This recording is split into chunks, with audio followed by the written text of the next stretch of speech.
प्रश्न है यूक्लिड विभाजन प्रमेयिका का प्रयोग करते हुए हमें सिद्ध करना है कोई भी धनात्मक पूर्णांक का घन 9m या 9m+1 या 9m+8 के रूप में होता है। जैसा कि हम पहले भी प्रूफ कर चुके हैं कि कोई भी धनात्मक पूर्णांक जो है वो 3q+1 या 3q+2 के रूप में होता है। तो उस का जो हमने जो सिद्ध किया कर चुके हैं पूर्व में, उसका प्रयोग करते हुए हम इसको सिद्ध करेंगे और वही यूक्लिड विभाजन प्रमेयिका का प्रयोग करेंगे। जरा देखें, हम जानते हैं कि कोई भी धनात्मक पूर्णांक x है वो 3q या 3q+1 या 3q+2 के रूप में होता है।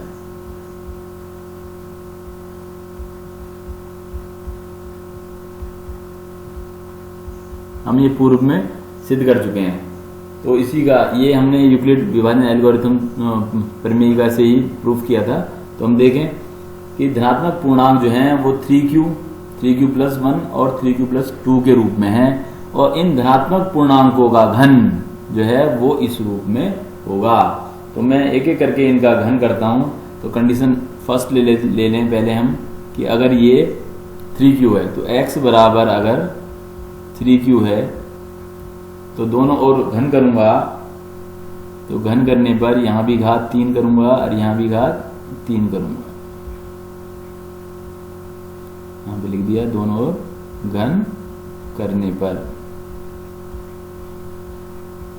जैसे वर्क करते हैं वैसे ही घन करें। तो यहां पे देखें जरा इसको, ये x की घात 3 और ये हो गया 3 की क्यूब होगा तो यहाँ 27 हो जाएगा और ये क्यूब का क्यूब। अब इसको मैं इस तरह से लिख सकता हूं, इसके गुणनखंड कर दिए 9 गुणा 3q, यानी कि इसको 9 और इसे लिख दिया 3q। तो ये देखें, ये क्योंकि q भी एक धनात्मक पूर्णांक है तो इसका घन भी धनात्मक पूर्णांक ही होगा 3 से गुणा करके। तो ये जो संख्या है एक क्या होगी, धनात्मक पूर्णांक। तो इसको अगर मैं m लिखता हूं धनात्मक पूर्णांक को तो ये 9m के रूप में हो गया।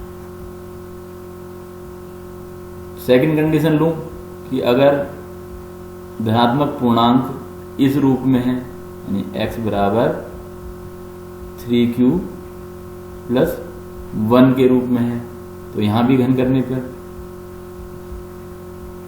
दोनों ओर घन करने पर, तो ये भी घन होगा और ये भी घन होगा। अब हमें घन का सूत्र याद होना चाहिए। मैं यहाँ पे लिख देता हूँ a+b की घात 3 है तो प्रथम पद की घात भी 3 करनी पड़ती है प्लस द्वितीय पद की घात भी 3 प्लस 3ab और ब्रैकेट में a+b। तो ये हमें इसका सरसमीका का प्रयोग करना पड़ेगा यहाँ पे। तो यहाँ पर इसको करेंगे तो ये हो गया 3q की पूरे की घात 3 हो गया प्लस 1 की घात 3 हो गया plus 3 into first function first term into second term a into B हो गया और ये a+b हो गया। तो इसको मैं लिखूंगा 27q और ये हो गया 1 का क्यूब यानी कि 1 ही लिख सकता हूँ उसको और प्लस यहाँ पे 3×9q और 3q+1 और इसको फिर यहाँ पे मैं थोड़ा सा इसको आगे पीछे कर लेता हूँ 27q+9q ब्रैकेट में 3q+1 और मैंने 1 को लिख दिया पीछे। अब मैं इन दोनों टर्म में देख रहा हूं यहाँ पे 9 कॉमन ले रहा हूं क्योंकि मुझे इस रूप में दिखाना है तो मैं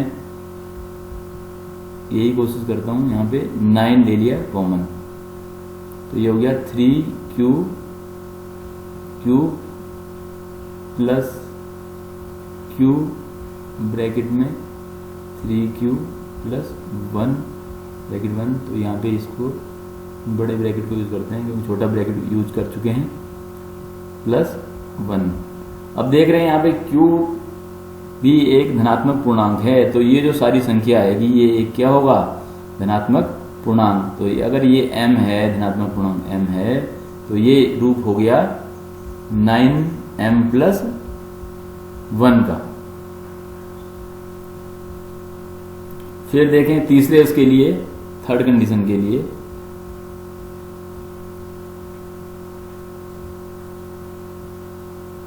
x बराबर 3q + 2 है, तो यहाँ पे भी दोनों ओर घन करने पर तो ये हो गया x की घात 3 बराबर 3q + 2 की घात 3।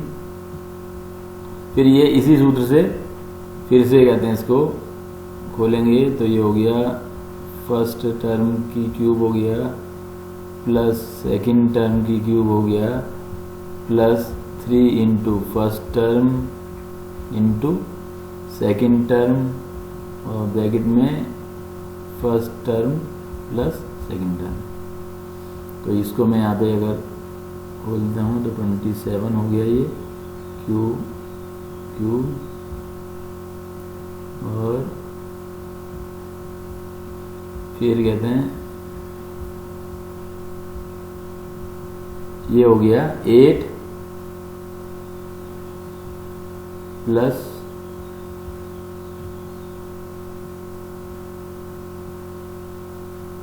18 क्यू ब्रैकेट में 3q + 2।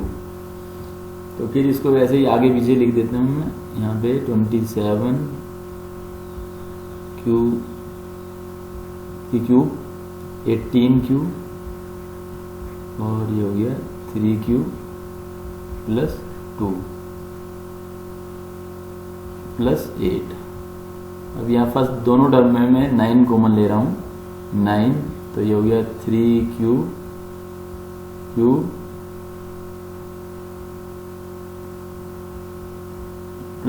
2q ब्रैकेट में 3q + 2, यहाँ पे बड़ा ब्रैकेट यूज करते हैं,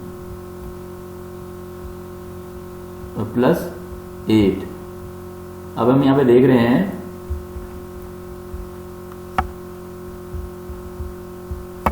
कि ये जो टर्म है ये भी एक पूर्णांक होगा, क्योंकि पूर्णांक है इनके क्यूब ये सब। तो इसको अगर मैं m लेता हूं तो ये क्या हो गया 9m + 8।